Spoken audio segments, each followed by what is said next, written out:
crianças! E aí, tudo bem com vocês? Espero que sim, que estejam todos bem. Hoje é quinta-feira, quase sexta, quase final de semana. E vamos a mais uma aula de história, onde nós iremos começar com a correção da atividade de ontem, onde nós falamos sobre a questão do gado do sul, falamos sobre a charqueada, como era produzida a carne de charque, as localidades onde esse gado era criado, né?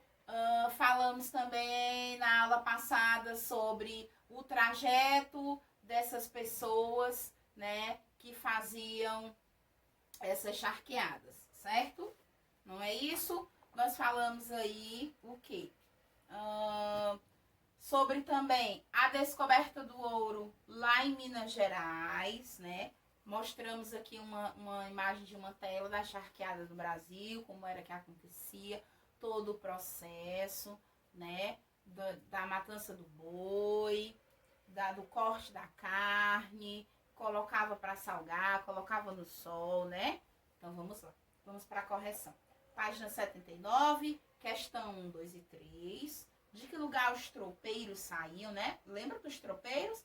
Que era o grupo, né? O grupo, a tropa, tropeiros que andam em tropa, em grande quantidade, né? Saía um grupo grande de tropeiro para poder ir atrás desse gado, né?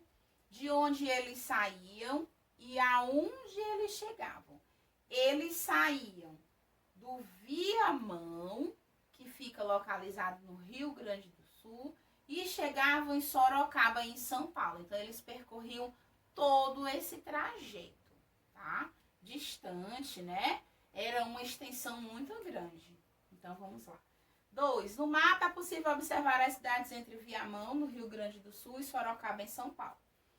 Elas foram formadas a partir de um pouso de tropeiro, ou seja, de um lugar onde descansavam antes de seguir viagem. Cite 3 dessas cidades. Uma delas na capitania do Rio Grande de São Pedro. Nós podemos citar aqui Vacaria.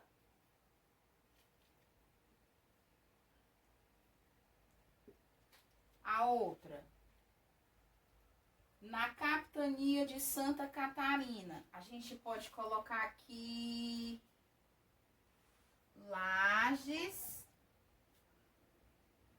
E a outra, na capitania geral de São Paulo, a gente pode colocar Lapa. São possibilidades, tá? Tia, quer dizer que se eu encontrar outra localidade, eu posso, pode, tá? Estando correto, não tem problema. A questão 3, entre os perigos enfrentados pelos tropeiros, estavam as doenças, as picadas de cobra e mosquitos, né?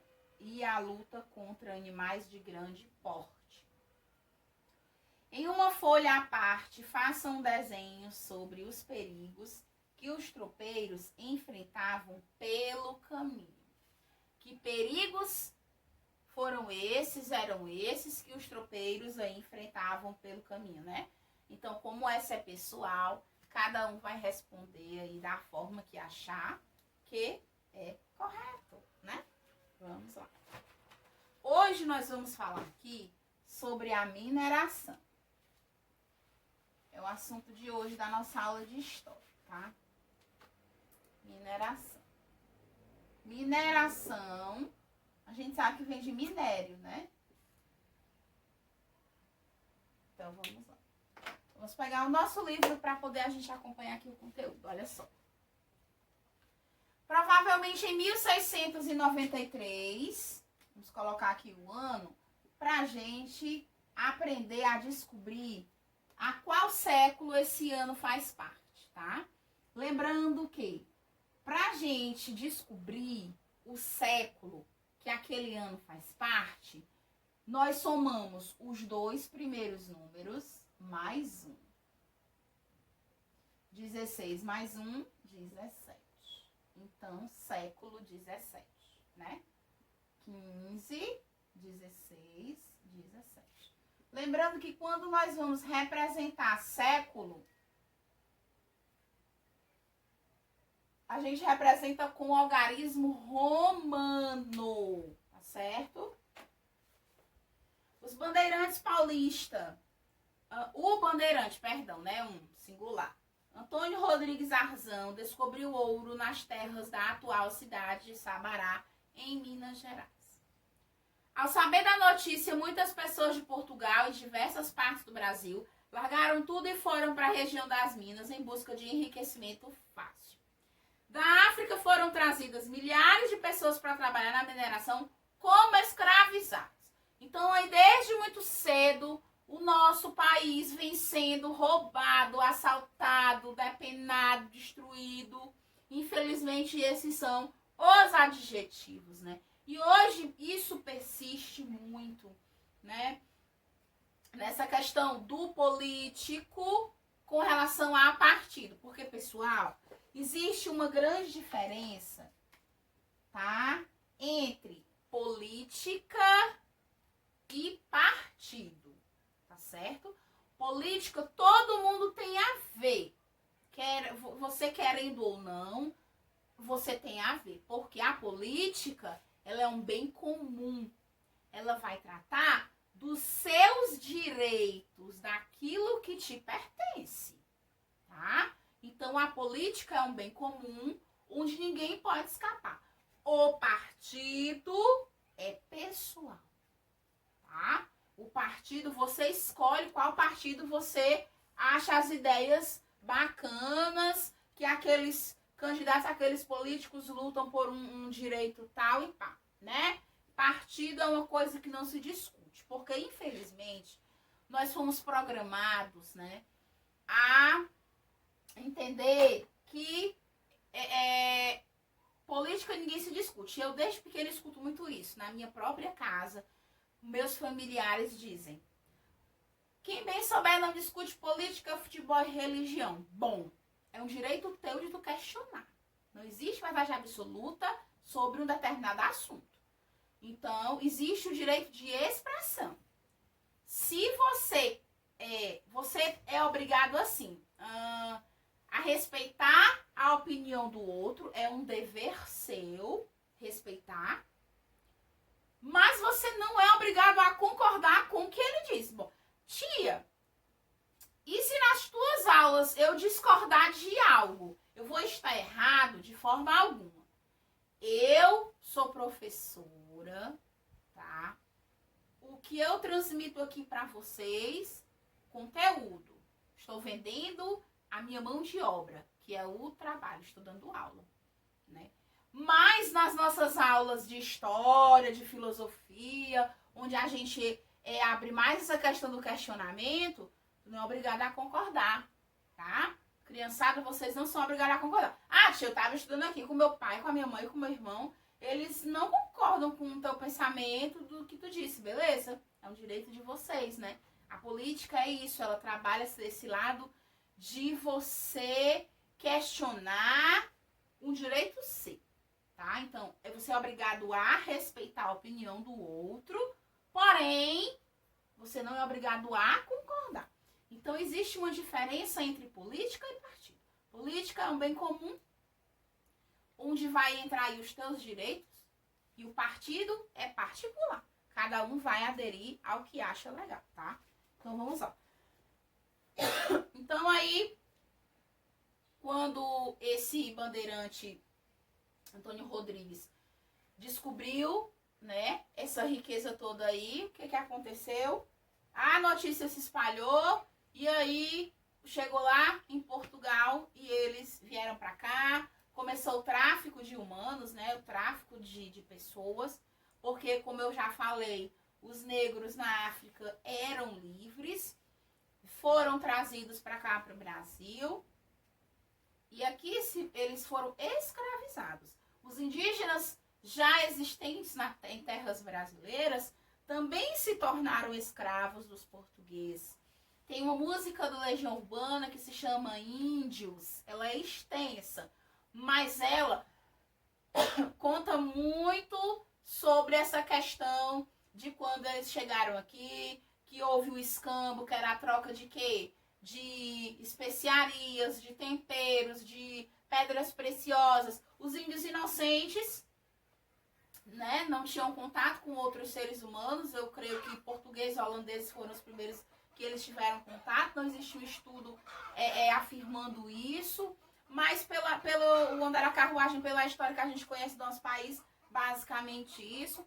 E eles trocavam espelho, né? O índio muito inocente trocava pedra preciosa por espelho, né? Por pente, por essas coisas, tá?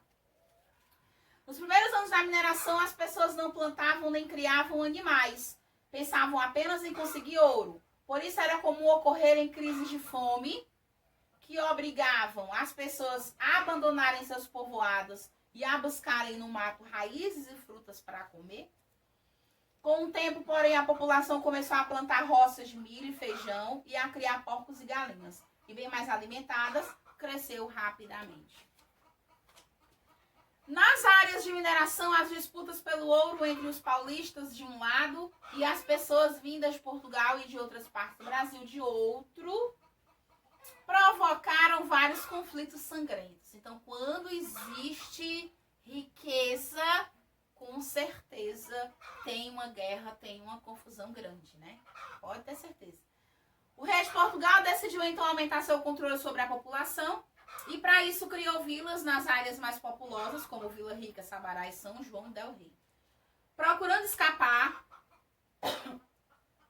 a esse controle, os paulistas deixaram a região e foram minerar em outros locais. Em 1719, encontraram ouro onde hoje é o estado do Mato Grosso e em 1725 o atual estado de Goiás. Na nossa página 81 tem aí uma imagem que representa aí a atividade mineradora lá em Minas Gerais, tá? Se chama lavagem de ouro em Itacolomi. Então aí os garimpeiros, né, no caso os negros escravizados, iam lá garimpar esse território em busca de riquezas, de pedra, de pepitas de ouro, né? Pedras preciosas, tá? Minas Gerais é conhecida como a cidade, né? O local das riquezas de pedras, né? Minas Gerais. O trabalho nas áreas de mineração era feito por escravizados trazidos da África. Esses homens, eles trabalhavam em pé, curvados, durante muitas horas por dia em áreas de clima frio, com o corpo enfiado na água e até a altura do joelho ou da cintura. As mulheres ajudavam os homens a minerar e vendiam doces e salgados nas lavras, que era o local onde eles trabalhavam.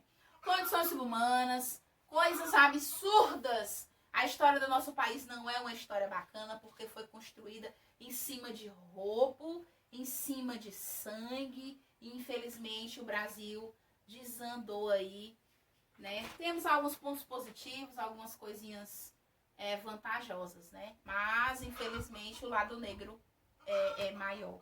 Do negro que eu digo assim, não em questão pejorativa, tá?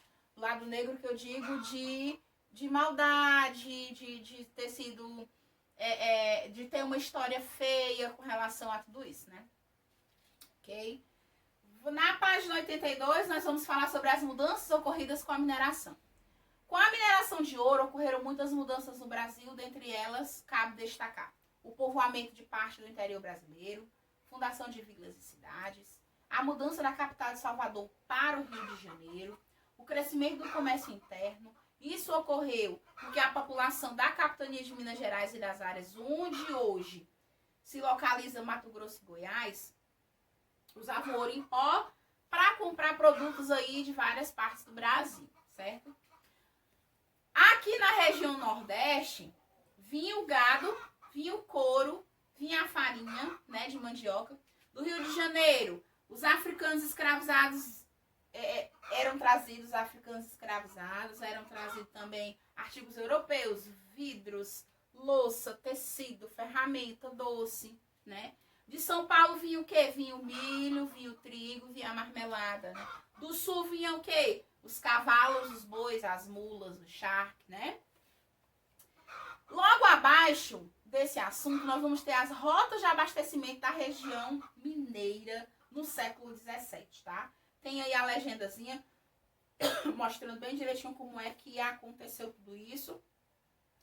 E em seguida nós teremos a nossa atividade proposta lá no grupo do WhatsApp. Tá bom, pessoal? Então a gente vai ficando por aqui. Essa foi a nossa aula de história e até a próxima. Tchau!